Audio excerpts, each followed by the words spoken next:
Hi everyone, I hope you're all okay. So today I thought I would sit down and talk to you about some of my favourite spicy romantasy books. Now, I won't lie, I love a good spicy romantasy book, as you'll find out from this video.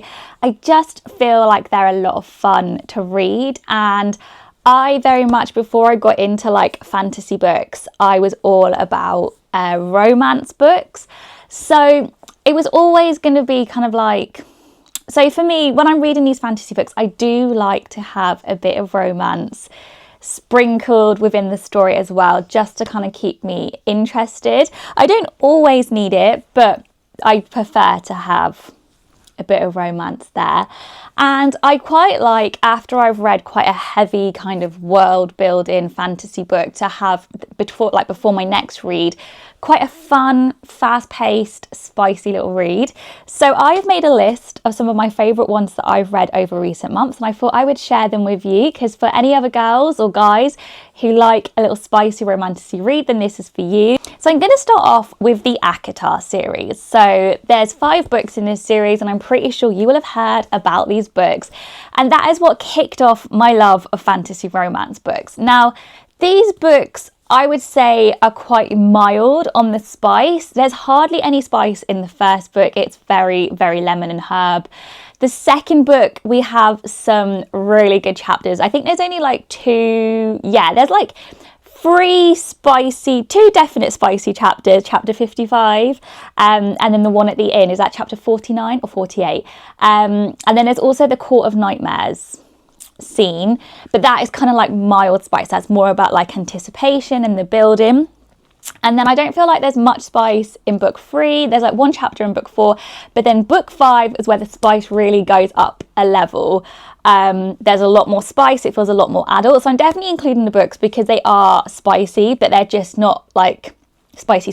It's more about the story than the spice, but obviously we still have it within the book. Then we have Fourth Wing. So again, this is more about kind of like the story, and you have kind of like 2 to 3 chapters of spice within each book.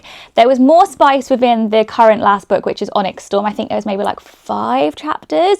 And we actually had a bit of spice on like chapter 3. I was like, oh my God, like we're kicking things off early.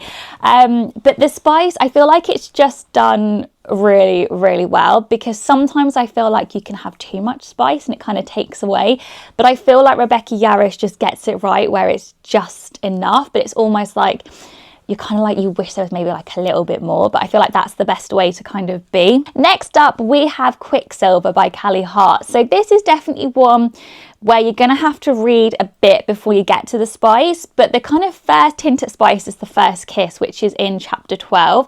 Now, I'm not going to lie, I wasn't loving this book, but then I got to that chapter and everything changed, and I was like, okay, I'm digging these characters now.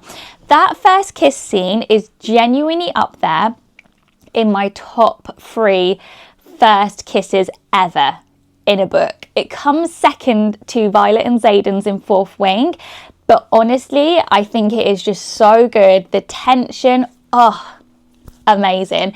And then the spice comes a little later in the book, but it is just so well done. It is so good. You're going to absolutely love Kingfisher. Next up, we have Nectar of the Wicked, which is part of the Deadly Divine duet by Ella Fields. Now, these are very much fun, fast-paced, spicy romantasy reads. You get spice very early on. There's not a huge amount of kind of world building. This is literally like, it's more about the romance and the spice than kind of like the plot, if that makes sense, but there is still a plot going on. I love books like these, and I feel like these are absolutely perfect to read, like I said, in between like the heavier fantasy books. But this was great. It was fae, morally grey, fae, king. I had a great. Next up, I have got The Veiled Kingdom by Renee. Now, I absolutely love this book. This, again, is another fast-paced, fun, easy to read, spicy romantasy. This very much gave me Fourth Wing vibes, but we have no dragons, but it was very much Xaden and Violet. So we've got Dacre. He's the leader of like a rebellion. and I can't remember her name, so that's not great, is it? But the female main character, she is like a lost princess, but she's pretending to not be the lost princess because she's like, obviously, they're two rivals, and she finds herself within this rebellion camp, and she's trying to not let her identity come out. But yeah, the tension, the spice, honestly, Dacre is so Zayden coded. I absolutely love that. I literally felt like the feminism leaving my body as I read this book, but it was great. Another Holly Renee series. Holly Renee seems to be very good at writing these fast-paced, spicy romantasy books. The Kingdom of Stars and Shadows is fae and vampires, which honestly I was very, very much into. Everyone who is our main male character in the series, he's very much like Rhys from ACOTAR, like from the way he sounds, like he looks like, from the way that he acts. Honestly, I had a great time reading this book. By the time that the third book came along, it was a lot of spice. It was almost too much spice, but the first two I really, really enjoyed. And there is still like a bit of a subplot as well of things kind of going on, which was quite interesting. But yeah, I really enjoyed the first two books. They were like just the perfect kind of amount of spice, and I thought it was great with like the tension. And then the third book, it felt almost a little bit like kind of too much, but I don't know. Maybe you guys will like it, let me know.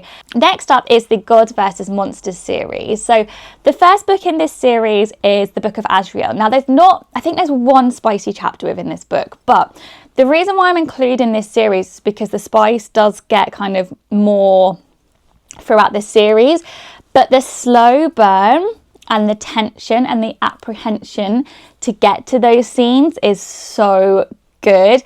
I loved the main characters in this book. Diana and Samkuil were honestly so good, and the chemistry between them was incredible.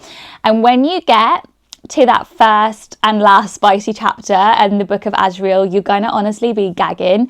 And then yeah, the lead up then to the second book, like when you get to that spicy bit, is honestly amazing. And then the third book, there's a lot more spice. Next up is Phantasma. Now I had a great time reading this book. It's slightly kind of dark gothic kind of vibe. So basically this is set in New Orleans around a deadly kind of trials which happen every single year called Phantasma, and Ophelia finds herself going into these trials to try and find her sister, and she ends up along the way being like, well, befriending a kind of sexy phantom called Blackwell, and it's kind of like them trying to get through the trials.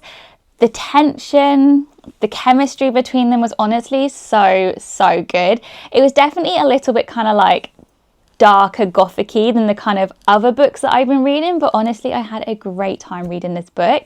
Next up is Metal Slinger by Rachel Snyder. So this is kind of, I'd say, kind of mild spice, but there definitely is still spice there. But this is just the perfect romantasy book with the spice kind of thrown in, because this has all of the romantasy tropes that we know and love so much. You've got like enemies to lovers, you've got forced proximity, you've got there's only one bed, there's only one horse. Like honestly, I had a great time reading this book, and Aiko was an absolutely phenomenal main male character. There's also like twists and turns within the plot as well, which kept it quite interesting. But yeah, there's a pretty iconic scene in these books with a whiskey glass. But yeah, I really enjoyed it. I felt like it was great, and I'm looking forward to book 2. My recommendation is the spiciest read that I have ever read. I read this book this week and oh my god, it was absolutely wild. So it's called Split or Swallow, which honestly, with a name like that, but it is being traditionally republished and it's coming out next month under a new name, which is called Kiss of the Basilic. I don't know what the right word is, but that's basically what it's called. I don't want to tell you too much about this book because I feel like if you're going to read this book, you need to go into it blind, and that is actually what the author's note says at the beginning of the book, so I don't want to like ruin it. But all I would say is that this book was absolutely wild. What a journey it was, and it was so incredibly spicy. I definitely think it's a book to read whilst you are ovulating, because I'm not sure how you would take it otherwise. I had a great time reading this book. I was so intrigued by what was going to happen. It's basically a love triangle between a basilic called Caspum, who sounds like, again, he looks like Rhys. Have you noticed that basically all of the guys in these books look like Rhys? So he looks like Rhys in his human form. Then we have Tem, who's like our main female character, And then we have a dreamy blonde prince who sounds like a combination of like Draco Malfoy and Leo Woodall. That's who I was kind of like picturing. So yeah, so it's basically like a love triangle between these three characters. And honestly, it was a journey. It was wild. I would think it wouldn't get any wilder, and then it did. And it was so spicy, like literally so spicy. Did I gag a few times? Yes. But honestly, if you like a spicy read and you kind of like darker it wasn't overly dark, but kind of like darker monster fantasy romance books, I feel like it's worth reading just to kind of read it, to experience it, if that makes sense. But yeah, it was fun. It was incredibly spicy. Yeah, that's all I will say. And if you read it, let me know, because I would love to know your thoughts. I really. There are some of my spicy romantasy recommendations. I've got so many more loaded onto like my Kindle that I really want to try and read soon. If you have any recommendations, then honestly, please do let me know, because these are some of my favourite books to read. So I would love to add some more to my TBR list. But I hope you're all doing really, really well and having a great week. And I will see you very soon in my next video. Bye!